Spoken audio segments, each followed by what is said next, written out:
नमस्कार,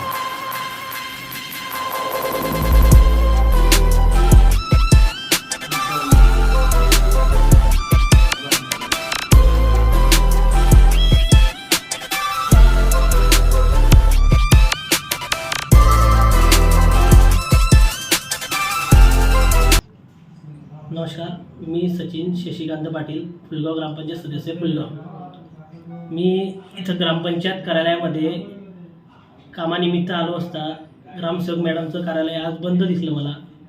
मी मॅडमला फोन केला, मॅडमनी फोन रिसीव नाही केला। तर मी सदर माहिती घेतली की बा मॅडम काय येत नाही आहे। तर मॅडम न येण्याला तयार नाही इथं, की मॅडमचं म्हणणं आहे की बा मी तुम्हाला काही काम असले तर तुम्ही पंचायत समिती कार्यालयात पाठवा, मी तिथं सह्या देते, पण मी फुलगाव ग्रामपंचायत कार्यालय देत नाही, असं मॅडमचं म्हणणं आहे। मी कमीत कमी 4 ते 5 दिवस झाले मॅडमला फोन करतो आहे की मॅडम गावातील लोकांना, काही लोकांना घराचे उतारे पाहिजे आहे, काही लोकांना वारस जे दिलेले आहे ते वारस लागले नाही अजून प्रोसिडिंगवरती, ते वारस लागायचे 8 उद्यावरती तेही लागलेली नाही आहे। आता आमच्यासारख्या सदस्यांना 2-2 महिने होऊन जातात पण प्रोसिडिंगची नक्कल मिळत नाही। आता मागच्या महिन्यात 23 तारखेला मीटिंग झालेली होती, आता तुमची तारीख आली आहे 24 तारीख, 1 महिना झाला, 25 तारीख आली, तरी प्रोसिडिंगची नक्कल अजून सुद्धा आमच्या हातात मिळालेली नाही आहे। ग्रामसेवक मॅडमने प्रोसिडिंग लिहिलेलीच नाही आहे। आम्ही सरपंचालाही विचारलं, सरपंच म्हणतात मॅडमला माहिती आहे प्रोसिडिंग लिहिली आहे की नाही लिहिली आहे, तर तो त्यांचा विषय, पण मग आम्हाला सदस्यांनाही मिळत नाही म्हणजे याचा अर्थ काय, तर सामान्य लोकांना कसं काय मिळेल। आज हा माझ्या वार्डातील आहे सागर सोनवणे, याला कमीत कमी 5 ते 7 दिवस झाले घराच्या उतारासाठी फिरतो आहे। अशी बहुतेक आहे म्हणजे माझ्या वार्डातले की त्या लोकांना काही काही उतार्यासाठी किंवा वारस लावण्यासाठी ते फिरत आहे, पण इथं शासकीय अधिकारीच उपलब्ध नसून सगळे कामं ठप्प झालेले आहेत फुलगाव ग्रामपंचायतचे।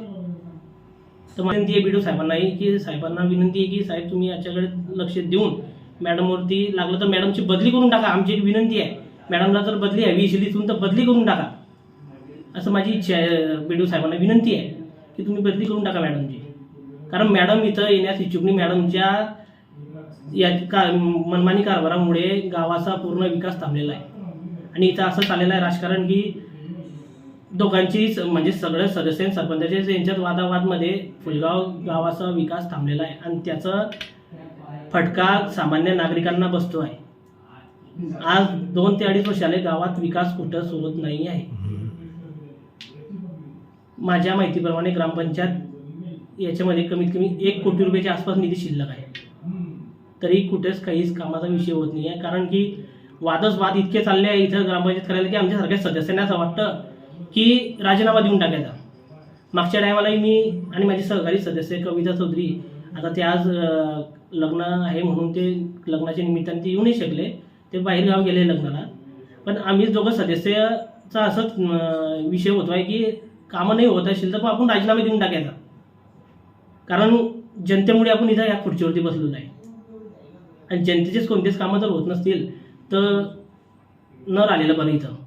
बरं, आज एक माझ्या वार्डातला रोशन चंद्रकांत बोलते, त्यालाही उतारा मिळत नाही आहे। दगडू भगवान चौधरी यांना हे 2-3 दिवस झाले उतार्यासाठी फिरत आहे, म्हणजे लोकांना साधे दाखले मिळत नाही हो इथून ग्रामसेवक मॅडम नसल्यामुळे। काय ग्रामसेवकाचं नाव काय? मीना तायडे अप्पा मॅडम आहे। विकास कामं आता फक्त ड्रेनेजचे कामं चालू आहे, गटरचे 1 नंबर वॉर्डात झाले आहे आणि 2 नंबर वॉर्डात झालेले आहे, अजून 3 आणि 4 नंबर वॉर्डाचं काम बाकी आहे। मॅडम इथं आले नाही, आज बुधवारचा दिवस त्यांचा असून सुद्धा मॅडम इथं आले नाही, माझे फोन रिसीव केले नाही। मी कामानिमित्त इथं आल्यानंतर समजलं, म्हणून मी आज ग्रामपंचायत कार्यालयाच्या ग्रामसेवकच्या मॅडमच्या कार्यालयाला हार घातलेला आहे, कारण की ग्रामसेवकच्या मॅडमची चाबी इथं कार्यालयात नाही आहे, म्हणून मी कुलपालाच हार घातलेला आहे।